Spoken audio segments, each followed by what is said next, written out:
Boa noite a todos. É sempre uma alegria reencontrá-los, é sempre uma alegria poder contar com a presença de todos vocês, né? Para que a gente possa conversar sobre nós, né? Para que a gente possa conversar sobre o nosso desenvolvimento espiritual, o nosso desenvolvimento como fagulhas de Deus nesse mundo, né?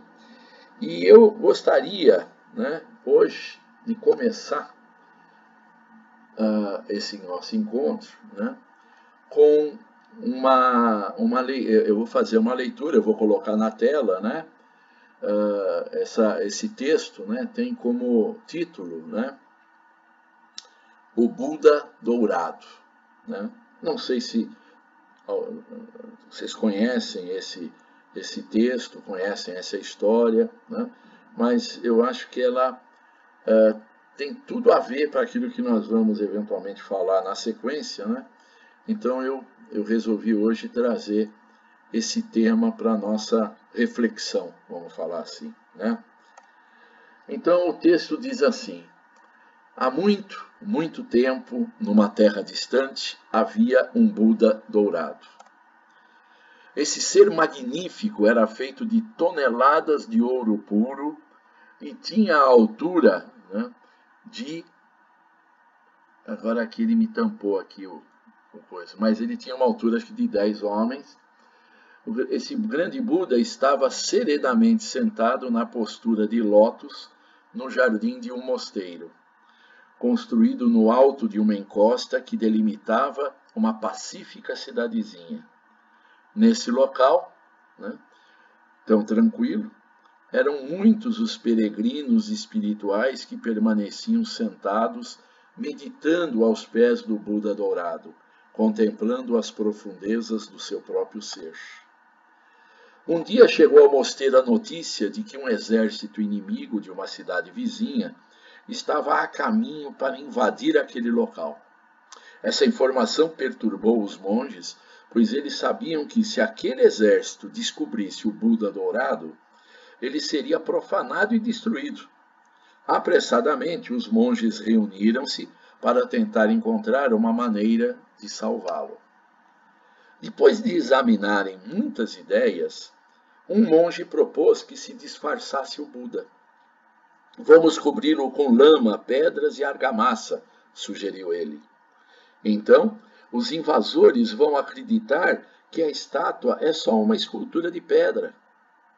A ideia foi aprovada por unanimidade e o projeto teve início.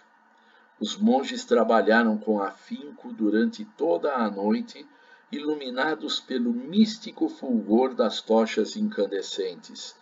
Todos os monges, jovens e idosos, ofereceram orações e somaram forças para salvar o Buda. Finalmente, quando começava a despontar o dia no céu oriental, a última camada de concreto foi despejada sobre a cabeça do Buda. O grande Deus de ouro tinha se transformado numa estátua de cimento. E foi bom que os monges tivessem trabalhado com tanto zelo, pois mais tarde, nesse mesmo dia, os pesados passos e o ranger das rodas do exército guerreiro invasor se fizeram ouvir na entrada da cidade. Os soldados escalaram a colina onde ficava o mosteiro e enfileiraram-se ao longo do templo. Os monges ansiosos espreitavam a procissão, orando com todo fervor para que nem uma centelha de ouro brilhasse em meio ao revestimento que disfarçava o Buda. O exército passou e os soldados mal olharam para trás. Os monges deram um profundo suspiro de alívio. O plano tinha dado certo. O Buda passara despercebido. Assim, os monges retornaram satisfeitos às suas atividades. Passaram-se anos, e depois de muito tempo, o exército invasor abandonou a aldeia. Nessa ocasião, porém, todos os monges que tinham recoberto o Buda já tinham falecido ou saído do mosteiro. Na verdade, não restava na cidade ninguém para lembrar que a verdadeira natureza do Buda era de ouro.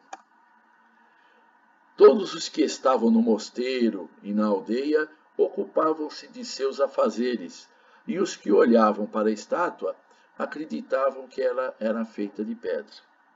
Mas certo dia, um jovem estava sentado nos joelhos do Buda meditando.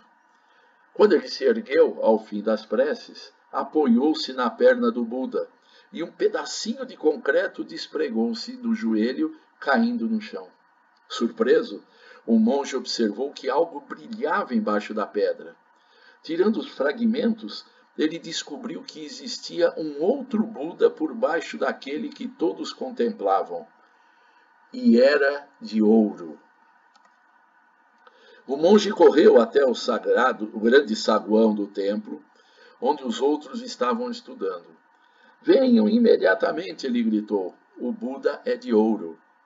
Os monges largaram o que estavam fazendo e foram em bando até onde ficava a estátua. Quando viram que o jovem monge estava falando a verdade, voltaram correndo para pegar marretas e cinzéis. Juntos começaram a retirar as pedras e a argamassa que haviam disfarçado o Buda por tantos anos. Não demorou muito para que todo o disfarce fosse removido e o Buda dourado devolvido ao seu esplendor original. A história do Buda dourado é verdadeira. Hoje ele está majestosamente assentado no templo do Buda dourado em Bangkok, na Tailândia, onde milhares de devotos se colocam a seus pés, encontrando refúgio na natureza áurea que há no interior de si mesmos.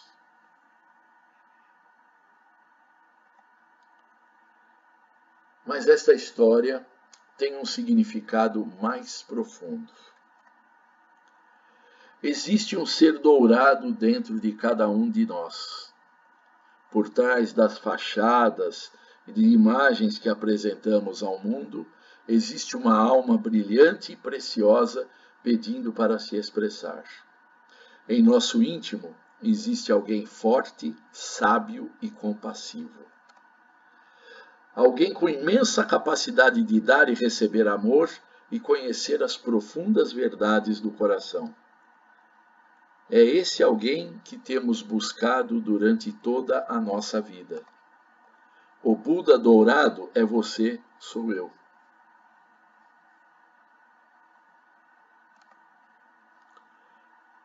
Ao longo de anos a fio, de várias vidas às vezes, nós nos protegemos da tão temida destruição, recobrindo nosso verdadeiro eu com armaduras de proteção, máscaras da audácia e destemor, muros de pedra para defender-nos. De camada em camada, revestimos nossa natureza original com ilusões e inverdades a respeito de quem somos. A princípio, nossa intenção era apenas proteger-nos do sofrimento, mas assim mantivemos o amor à distância.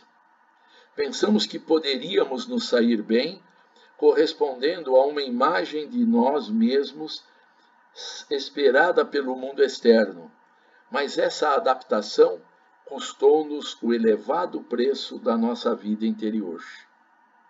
Ironicamente, na tentativa de fazer com que os outros acreditassem que éramos alguém que não éramos, acabamos enganando a nós mesmos.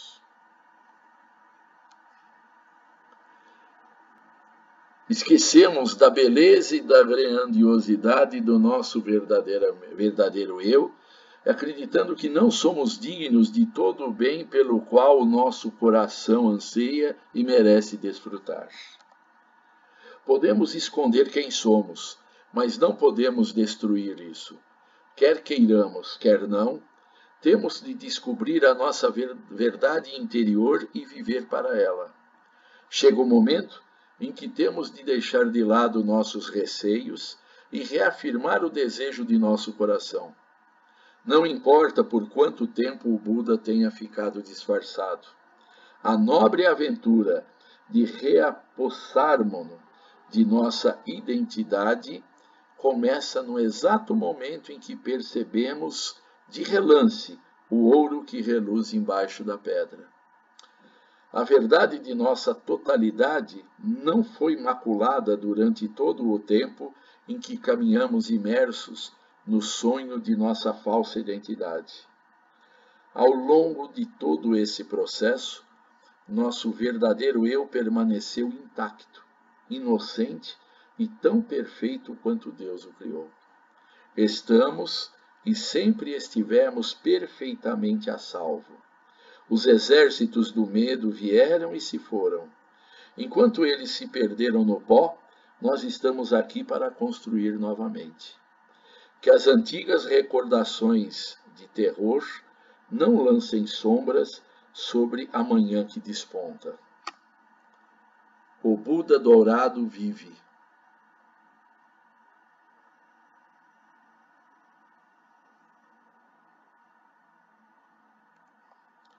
Esse é o templo do Buda dourado em Bangkok.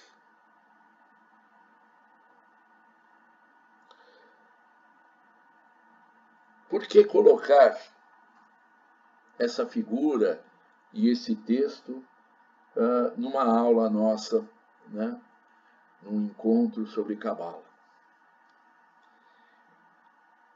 Nós sabemos, né, que o ser humano, né, e toda a criação começou com um Fiat Lux, do Criador. Começou com, como nós já discutimos em outros encontros, né, a contração do Criador, o Tsin, né, e a inserção da luz infinita do Criador naquele espaço que apareceu depois de ser concentrado.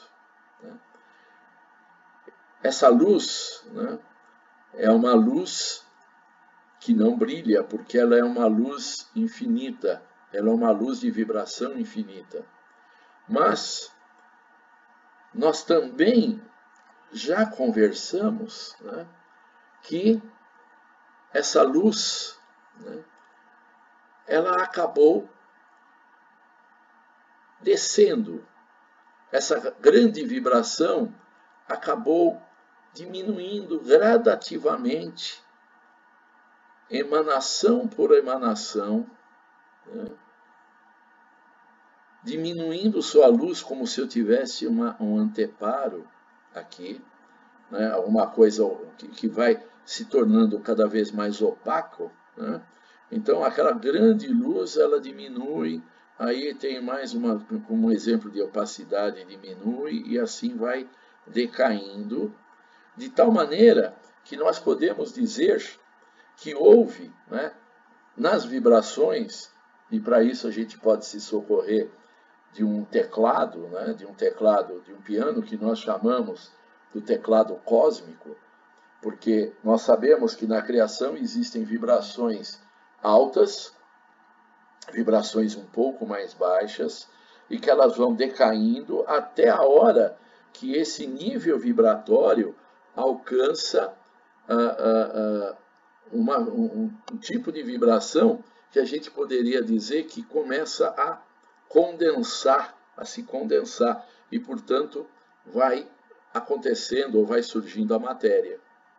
Então, nós partimos de uma vibração que nós nem conseguimos, talvez, entender, não conseguimos alcançar, mas ao ir caindo essa vibração, diminuindo o nível vibratório, ela vai atingindo energias, e depois energias que se materializam, né, até surgir o universo que nós conhecemos, o universo material que nós conhecemos. Sem esquecer que no meio desse universo material que nós conhecemos, existem ondas, existem vibrações que não são condensadas do tipo material, mas que existem no universo criado.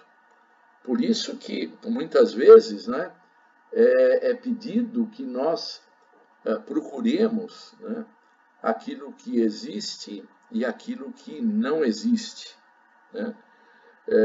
obviamente, ao procurar o que não existe, a gente está procurando algo que não existe aparentemente no nosso mundo material, mas que tem existência no mundo criado.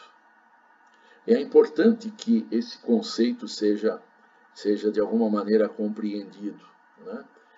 Porque nem só aquilo que a gente vê, sente, degusta é real, né? Mas existem mais coisas que a gente não vê, não sente, não degusta e que tem realidade, né? Ou, para usar um termo mais, digamos, que nós conhecemos, tem atualidade, né? Porque a realidade é uma certa interpretação da atualidade, né? A atualidade como sendo algo que efetivamente existe e realidade como sendo algo que existe para nós ao nós analisarmos aquilo que é atual, aquilo que é a atualidade, né? Então houve um descenso de vibração do mais alto para a mais baixa vibração, né? Eu adoro essa figura porque é uma coisa interessante a gente notar que a luz branca, né, que nós enxergamos com tanta convicção que é branca, né, ela não passa, né, de uma somatória, né, de 7 vibrações de cores diferentes, que quando somadas, né, nos parecem como luz branca, né? Quando a luz branca passa por um prisma, né, como cada uma dessas cores tem um índice de refração diferente, né, então elas vão desde uma se refratando para cá, que é a vermelha, e depois mudando o ângulo até chegar na menor, ou naquela que tem um ângulo maior de refração, né? Mas isso, né, mostra ou traz à nossa mente, vamos falar assim, o conceito de que é possível que tudo o que nós entendamos como aquela luz primordial, como aquela luz do Fiat Lux que nós vimos anteriormente, né? Esta luz aqui, né? Dá para a gente imaginar que essa luz que a gente está vendo aí como um brilho, né? Esse brilho carregava dentro de si todas as frequências vibratórias que depois iriam permear todo o mundo criado, né? E o que é que faz uma se manifestar de um jeito e outra se manifestar de outro jeito, se estão todas somadas nessa primeira iluminação, nesse primeiro Fiat? A exemplo da luz branca, que se divide em 7, aquela luz primordial, vamos falar assim, ela passa como se fosse por um prisma, né? E o que é esse prisma? É a própria criação, né? É o próprio desenrolar da criação. E ela vai se manifestando, ela vai se dividindo nos seus componentes básicos, nas suas vibrações básicas. Então aí dá para a gente imaginar, né, que essa queda, né, que a gente fala aqui de vibrações, né, esse descenso de vibrações, poderia ser, né, a nossa interpretação agora, poderia ser algo assim. Eu tinha uma vibração muito grande, que é a luz infinita, que carrega dentro de si todas as vibrações possíveis já no primeiro instante. Quer dizer, naquele instante, tudo foi criado. né? Só que entre ser criado e se manifestar, assim como a luz branca ela já existe, ela se manifesta nas 7 cores, passando pelo prisma, né? Tudo aquilo que foi no primeiro instante, no primeiro fiat criado, manifestado, ele só vai aparecer, né, depois, quando vai passando como se fosse por prismas e vai mudando essa vibração. Então, a gente também pode imaginar que cada um desses círculos, cada um desses sefirotes, ele tem uma característica como se fosse de filtro, como se fosse, com o exemplo do prisma, como se ele filtrasse determinadas vibrações e fosse deixando só passar outras vibrações. De tal maneira que aqui eu tenho uma certa manifestação em Roquemar, que vai ser diferente da manifestação de Binah, porque algo que ajudou a manifestar Roquemar ficou aqui. E quando eu saio com esse caminho aqui, que liga Roquemar a Binah, né, eu tive um filtro, eu tive uma mudança aqui, deixando Roquemar para trás e se transformando em Binah. Mas, então, parece que aqui eu tenha mais alguma coisa que quando chega aqui, ficou por aqui, né? E que depois, neste caminho, né, alguma coisa que fazia essa Sefirá ser Binah, né, ele muda para vir para cá, para Reset, né? E assim sucessivamente, né?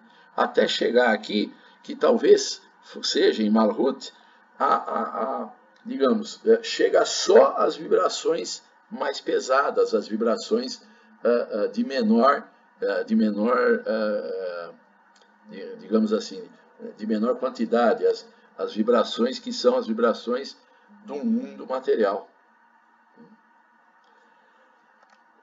Veja, como é que nós enxergamos as cores? E essa discussão de cores, vocês já perceberam que eu estou trazendo essa discussão, na realidade, para que, analisando como percebemos cores, a gente possa analisar como percebemos todo o resto das vibrações do mundo criado. Tá? O mundo criado, quando chega na parte do mundo manifesto, né, daquele mundo material, que a gente simbolicamente fala que é Malhut, ele compreende todas estas vibrações aqui. Eu tenho das vibrações mais altas para as vibrações mais, né, que vai diminuindo, né? Vai aumentando a distância, né, a distância de uma onda para outra, né, de uma crista de onda para outra, né? Então a frequência vai diminuindo. Mas olha, existe raios gamas e a gente mede a frequência, né, pelas em milímetros, em micrômetros, né? A gente vai medindo essa distância, né, entre um pico e outro, né? Então, eu tenho raios gama que tem uma distância, olha, nanômetros, 0,00000. Mas aí eu chego para os raios X e é só 0,01 nanômetro. Depois eu chego, nano aqui é 10 a menos 9, quer dizer, é 0,0000. Aí depois eu chego na ultravioleta, que agora é 10 nanômetros. Quer dizer, veja que a distância, né, está aumentando aqui. Depois aqui eu chego o infravermelho, né? O que é esse infravermelho, né? Ele está, olha só, ele está lá no, digamos assim, numa ponta do espectro. Depois eu tenho as ondas de rádio, e radar, TV, FM, e aí vai indo, né? Só que olha bem, né? De todas as frequências que eu tenho no mundo manifesto, né? E aqui nós estamos pegando uma faixa, mas de todas essas, olha só, aquilo que nós vemos como cor é só isso aqui, ó. Aqui, nesses dois risquinhos, estão as 7 cores do que a gente chama de espectro visível, né?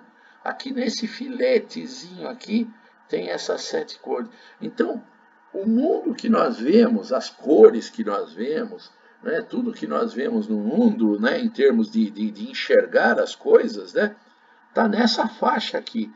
Olha quanta coisa para cá nós não somos capazes de ver, e quanta coisa para cá a gente também não é capaz de ver, né? Nós só somos capazes de ver este pedacinho das vibrações do mundo material. E muitas vezes a gente se acha invencível, poderoso, às vezes até onisciente, né? Pensando que conhece tudo, que sabe de tudo, né? Mas olha só, a realidade que nós vemos, né, está aqui. Né? E aí vem uma outra coisa interessantíssima, né? Como é que, o que é aquelas cores que a gente está vendo, como é que a gente enxerga essas cores, né? Existe um conceito, vocês me desculpem de eu lembrar um pouco das aulas de química, de coisa que eu sei que muita gente passou por ali correndo, né, porque não gostava muito, mas a gente vai lembrar que existe um modelinho de átomo, né, que o pessoal falava assim, que como o sistema solar, né, tem um núcleo, né, onde tem prótons, nêutrons, e hoje em dia a gente sabe que tem muito mais, né, mas que se dizia antigamente que só tinha prótons e nêutrons. E a gente tem em volta, como se fosse, por exemplo, a Lua em volta da Terra, ou a Terra em volta do Sol, a gente tem alguma coisa orbitando, girando em volta, que a gente chama de elétrons, né? Nos modelos antigos, o modelo de Rutherford, então a gente chama de elétron. Mas também foi dito, né, que esses elétrons, como os planetas em volta do Sol, esses elétrons eles orbitam em camadas, em órbitas, né? Que tem o Sol, né, como, não vou dizer centro, porque são elípticos, né, no caso do Sol, mas essas camadas que vão desde a mais interna e vão indo em várias camadas, né, que os químicos lá, os caras chamam de K, L, M, N, O, tá? Mas o importante aqui não é a aula de química em si. O importante aqui é o seguinte: quando um elétron, né, ele sai, e olha, o que é um elétron de um átomo? Tudo que existe é composto no nosso corpo, tudo que existe é composto por moléculas, né? Essas moléculas são compostas por átomos, e os átomos têm orbitando elétrons. Quando um elétronzinho aqui ele sai de uma camada e vinha para outra, tá? Ganha energia, a gente fala. Mas quando ele sai de uma e vai para mais externa, né, ele perde energia em forma de uma coisa que vocês estão vendo aqui, a vibração, em forma de um fóton, né, em forma de algo que gera ou é capaz de gerar energia radiante. Tá? Então, esses fótons, né, quando eles chegam, né, ao nosso... então, toda a luz ela tem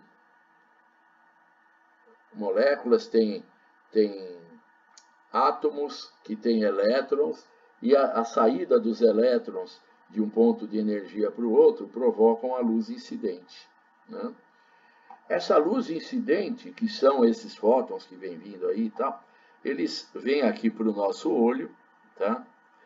Eles passam, né, através, né, da córnea, né, que é uma digamos, é um tipo de uma proteção e que também funciona como lente, mas a lente mesmo está aqui na pupila, né, que abre e fecha, é como o obturador de uma câmera fotográfica antiga que a gente via lá que fechava e abria e tal. E isso entra no olho da gente, vai para a retina, né? Quando ele chega na retina, né, ele vai passar, transformar esse fóton que bateu aqui, que chegou aqui, ele vai ser transformado em impulso elétrico, ele vai caminhar pelo nervo óptico, vai chegar no cérebro, tá? E aqui o que vai chegar no cérebro é eletricidade, né? Impulso elétrico, né? E aí o cérebro, aqui na parte de trás, posterior, ele vai decodificar esse impulso. E a gente viu aqui uma flor e vai surgir aqui uma flor. Interessante notar, não sei se dá para notar aqui, que a flor está de cabeça para baixo aqui, né? Aquilo que a gente vê, né? Aquilo que sai daqui de cima, ele vem aqui, passa por aqui e vai para a parte de baixo, e aquilo que sai da parte de baixo vem aqui para a parte de cima. Então, a imagem que se forma aqui na retina, ela é invertida. Então, a gente vê as coisas de cabeça para baixo, na realidade, né? Só que aí, quando isso é transformado em eletricidade e chega no cérebro, ele conserta isso e coloca a coisa, vamos dizer assim, a flor de pé. Mas nota que a nossa sensação dessa flor, né, não é a flor, né? A nossa sensação dessa flor, né, é aquilo que saiu da flor. Olha bem, né? A flor está lá, né? Supostamente. A gente conhece essa flor pelos raios, né, de luz que saíram dessa flor, tá? E esses raios que impressionaram, né, através da passagem pela córnea, pela pupila, né, a íris, impressionaram a nossa retina, foram transformados em eletricidade, e lá no cérebro foi criada de novo, e a gente entende, ou pensa, ou acredita que está experimentando a visão de uma rosa. Note que, de maneira alguma, o que está acontecendo aqui é o que estava aqui. Aqui é uma criação dentro da nossa mente. Aqui é algo do mundo material, que nós estamos identificando como uma flor. Não quer dizer, inclusive, até que seja, tá? Isso é uma discussão que a gente poderia ter. Mas existe, então, aqui uma atualidade, que seria a rosa, através dos raios que saem daqui de luz, passa por um transdutor. Um transdutor é um equipamento que transforma uma coisa em outra para poder ajudar na análise. Então, ele transforma esses raios de luz, né, tá? Esses fótons, né, em impulso elétrico, né?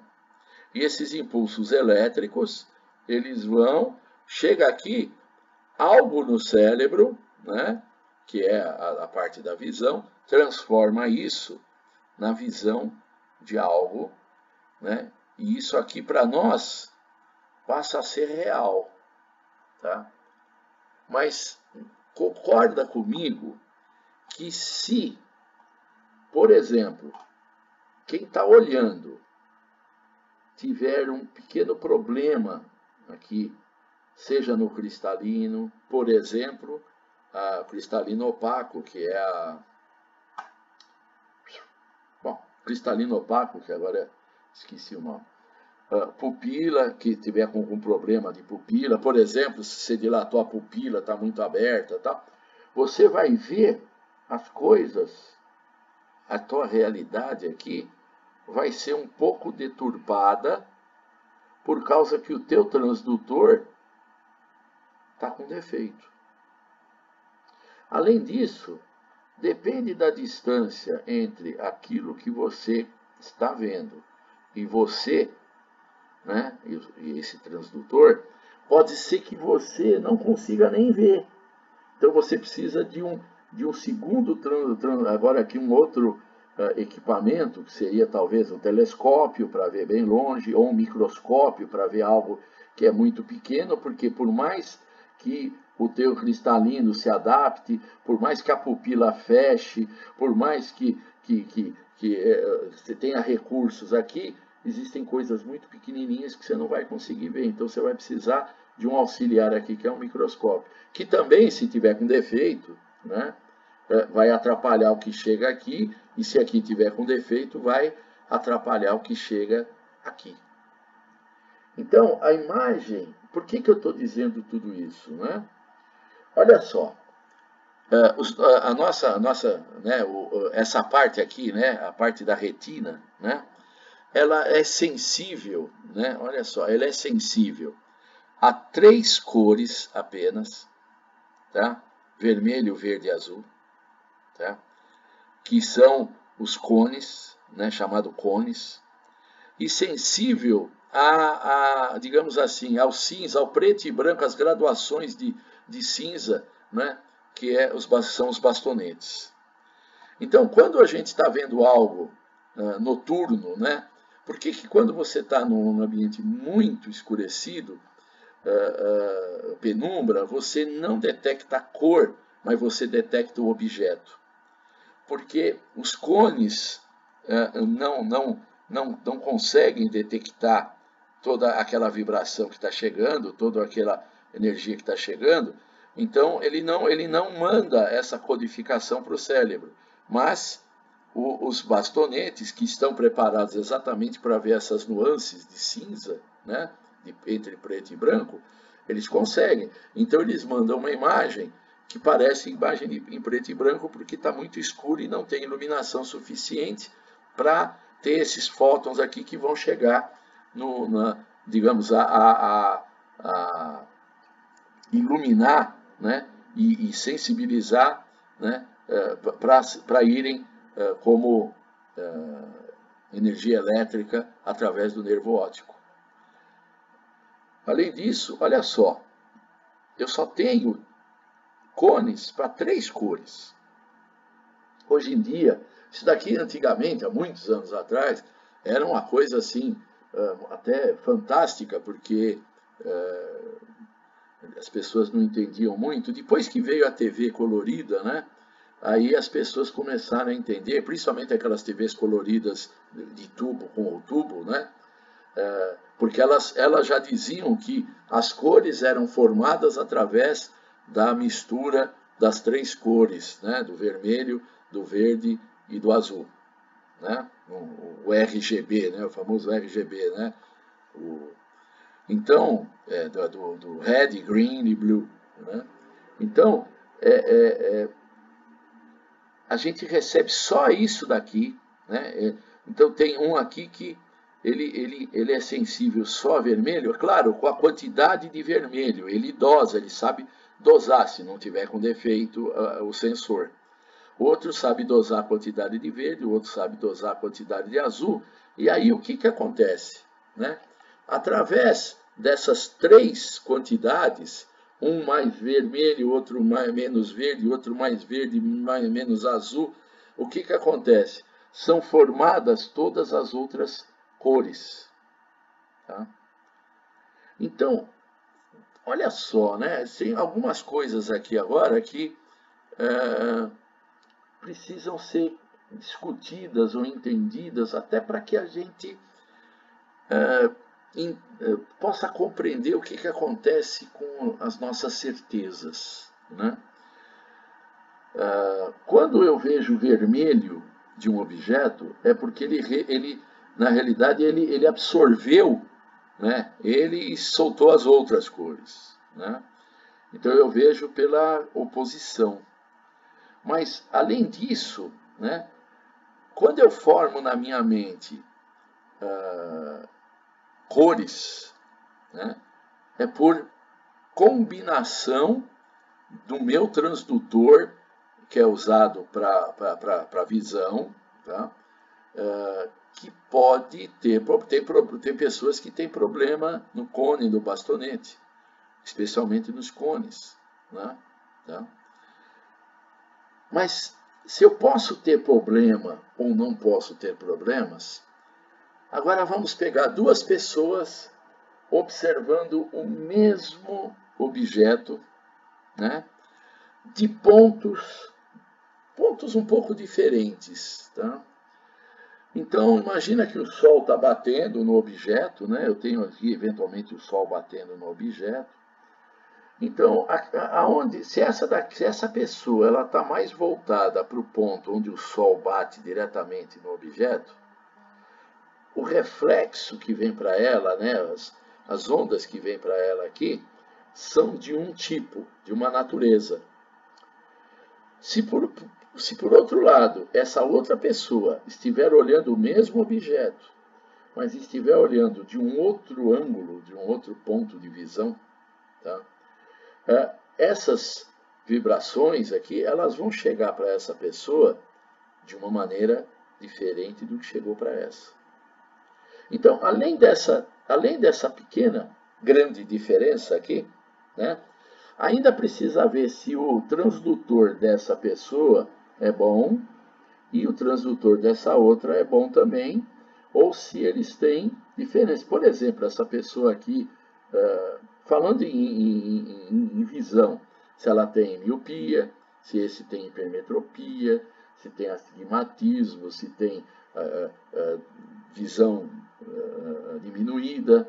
Então, concorda comigo, né, que aquilo que esses dois vão ver é muito parecido com a realidade, é muito parecido com a atualidade, com aquilo que é, mas aquilo que vai se formar para eles, que é a realidade, pode e provavelmente é diferente. Por que isso é importante a gente discutir? Nós começamos, né, a falar que o Buda é de ouro. Nós começamos a falar que existe um Buda de ouro, né, que foi recoberto por argamassa, com medo, né, de que fosse profanado. Né? E a nossa história não é muito diferente. Né? Nós somos como um Buda de ouro, né? Só que por causa de escolhas que foram feitas, né, pelo uso do livre-arbítrio, né, nós ganhamos uma argamassa, como o Buda de ouro ganhou. Né, essa argamassa, né, feita do barro da terra, nós chamamos de corpo material.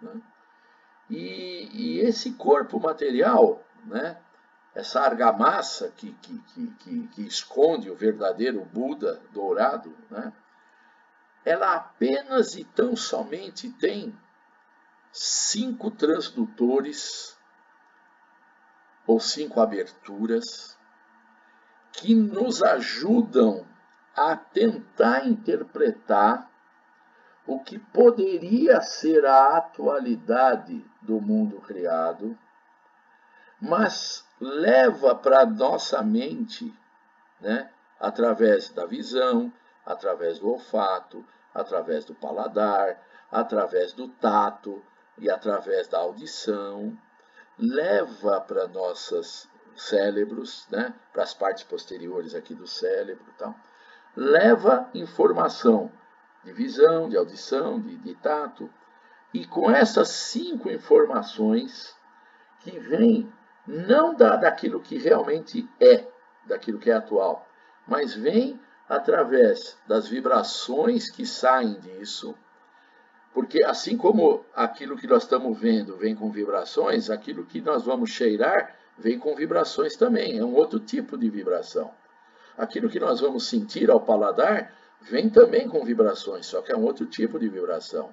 Aquilo que nós vamos ouvir vem também com vibração, só que é um outro nível de vibração. E aquilo que nós vamos sentir ao tato também vem com vibrações, só que é um outro nível de vibração. Então, esses 5 transdutores aqui, eles trabalham com a recepção de vibrações que são emitidas ou que vêm daquilo que está externo ao Buda dourado, daquilo que está externo né, a essa argamassa que nós chamamos de corpo, tá? E nós formamos uma ideia da realidade usando o que esses 5 transdutores mandam de informações elétricas para o cérebro. Olha só, o nervo óptico e os nervos que levam a informação, que transformam a informação de vibração para elétrico e depois vão lá retransformar, né, decodificar, podem estar com defeito também, né? Então, olha só quantos, digamos assim, estágios de possíveis defeitos na percepção daquilo que existe fora, nós podemos ter, e aí formar dentro do nosso cérebro, né, uma imagem que não é uma imagem fiel daquilo que existe fora, mas é uma imagem distorcida. Até porque, para fazer essa imagem, né, que nós criamos no nosso cérebro, né, ela, além dos 5 sentidos, além da decodificação desses 5 transdutores, ela passa, né, por uso da memória, né, e o uso da memória passa pelos registros que foram colocados lá através de conceitos apreendidos antes e de pré-conceitos. Tá? Então, o nosso julgamento da realidade, a nossa formação de uma realidade no cérebro, além de depender desses transdutores que podem estar com defeito, podem ter limitações, né? Depende digamos assim, dos condutores de eletricidade que podem também apresentar algum defeito, né? algum erro, alguma coisa. Dependem da decodificação que vai ser feita, e essa decodificação que vai ser feita, além de tudo isso, depende do que a gente acredita que é ou que não é. Porque se a gente vê um fato novo, ou a gente vê algo que não conhece, né, a gente vai tentar interpretar de acordo com alguma coisa que a gente já conheceu. A gente vai tentar classificar uma experiência nova de acordo com as experiências que já foram classificadas, né? Especialmente se a gente não tem muito balizamento para as experiências. Então, por exemplo, né, quando a gente está fora dos 5 sentidos, a gente está numa meditação, a gente atinge um nível de meditação bastante interior, e a gente tem um contato que, por exemplo, poderia ser chamado, né, de uma consciência cósmica, de uma elevação da consciência. Ao voltar a receber só os impulsos do que está fora dessa argamassa, né, a gente tentando classificar aquela experiência que foi uma experiência não ligada às vibrações materiais do mundo material, mas uma vibração num outro nível vibratório, né, ela vem, isso vai, mas a gente só pode analisar isso com a nossa mente, a gente só pode analisar isso com o nosso cérebro. Então, a gente vai pegar essa experiência, tentar decodificar como é que ela seria na visão, como é que ela seria na audição, como é que ela seria ao tato, como é que ela seria ao paladar, e aí a gente vai classificá-la como as experiências anteriores. Exemplo, eu tive uma experiência magnífica, é como se eu estivesse andando sobre as nuvens, ou andando sobre algodão. Por quê? Porque aquela experiência, ela despertou no teu lado táctil do cérebro digamos, uma reação que você poderia interpretar como uma reação do tato nos pés, andando em algo que não é tão sólido. Tá? Eu senti como se alguém estivesse passando né, me acariciando o meu rosto. Por quê? Porque aquela experiência que não foi material que você teve, tá? Foi uma experiência que não levou os 5 sentidos, tá? Mas aquela experiência despertou no teu cérebro o lado do táctil, né? Fazendo-se sentir como se eu tivesse recebido, né? Alguém tivesse me fazendo um carinho, né? E assim são todas as experiências que transcendem os 5 sentidos objetivos. Um dos problemas disso, como nós recebemos essa argamassa que a gente chama de barro, que é o barro da terra, que é o corpo. E esse corpo, ele está continuamente mandando para nós essas informações através dos transdutores, que podem ser distorcidas, e despertando em certos órgãos internos nossos certos desejos, tá? E a gente acha que esses desejos são prioritários, essenciais, tá? Então, nós passamos a depender desses 5 sentidos como se eles fossem únicos e passamos a querer alimentá-los ou saciá-los como se fosse a nossa missão de vida. Porém, o Buda é de ouro, isto é, existe dentro dessa argamassa, né, do corpo material, existe uma fagulha divina. Essa fagulha divina colocada, né, nesse corpo através da primeira inspiração, né, Deus soprou nas narinas, né, daquele barro, do homem de barro, o seu sopro e o ser humano, e o ser se tornou um ser vivente. E aquele ser de barro se tornou um ser vivente. Então, existe uma fagulha, né? Existe um pedacinho de Deus, né? Como se algo que é infinito pudesse ser só um pedacinho, né? Mas um pedacinho de Deus dentro de cada um de nós, né? E o que nos impede de reconhecer o pedacinho de Deus dentro de cada um, sendo igual dentro de todo mundo, é essa argamassa que esconde o Buda dourado. Então, talvez a nossa missão, o nosso segredo, seja começar a dar um pouco menos de importância. Veja bem, um pouco menos, porque nós estamos dentro desse corpo material e as necessidades desse corpo precisam ser saciadas com temperança, né? Mas, ao entender que elas chamam a nossa atenção, que elas podem e devem ser saciadas, mas com temperança, nós entendemos que não podemos nos escravizar a elas e não podemos achar que tudo o que nós apreendemos por esses 5 orifícios, esses 5 buracos, esses 5 transdutores materiais, são a verdade. Porque não é, né? É a verdade, né, do nosso ponto de vista. Tá? Então começa por aí, é a verdade do nosso ponto de vista,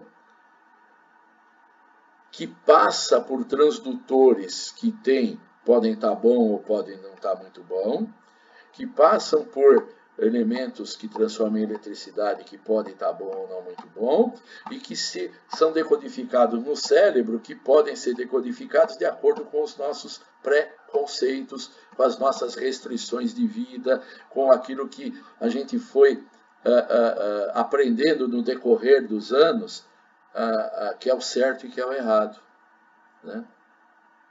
Então, estando consciente disso, a gente entende que não deve dar 100% de atenção a esses 5 sentidos. Deve dar a atenção que eles merecem para a manutenção do corpo e para a interação nesse mundo. Mas também a gente deve entender que tem que alimentar, né, e essa fagulha divina. E como é que a gente alimenta essa fagulha divina? Né? Através da oração, através do contato com o nosso Deus interior. Né? A oração que é conversa com o Deus interior, é agradecimento ao Deus interior, é também às vezes pedido ao Deus interior, por que não? Né? Mas entender, sabe aquela história do lobo, né? Eu tenho 2 lobos dentro de mim, aí qual que vence? Aquele que eu alimento com maior frequência, né? Não é esse que diz aquela história dos 2 lobos? Então, se eu só presto atenção no lado material, vai ser muito difícil, né, eu fazer o caminho da espiritualização. Agora, se eu entendo que tem esses 2 lados, que eu preciso alimentar o lado material, sim, porque eu vivo num corpo material que é o meu templo, né, mas que existe uma fagulha divina, e essa fagulha divina, que é o ser que efetivamente existe, porque todo o resto que está aqui fora e que vem para os nossos 5 sentidos objetivos, não são aquilo que efetivamente existe. Tá? Por que eu digo que não são? Porque existe algo aqui fora que nós efetivamente não sabemos o que é. E a gente só tem noção do que está aqui fora através da imagem que nós construímos aqui. Tá? E como essa imagem ela é feita através de uma decodificação e de uma interferência dos pré-conceitos, né? Quem diz que isso daqui é efetivamente aquilo que existe? Né? Tá? Então, é assim, o mundo é aquilo que a gente acredita, por isso que até hoje, antes da gente começar a gravar, eu estava comentando, né, que as coisas são o que você crê que elas são. Se você acha que é. Se você acha que não é, não é. Por quê? Porque a imagem que vai se formar aqui, que é aquilo que você vai entender como real, que é aquilo que você vai viver como real, e muitas vezes é aquilo que você vai brigar com os outros por acreditar que é o certo e que é real, tá?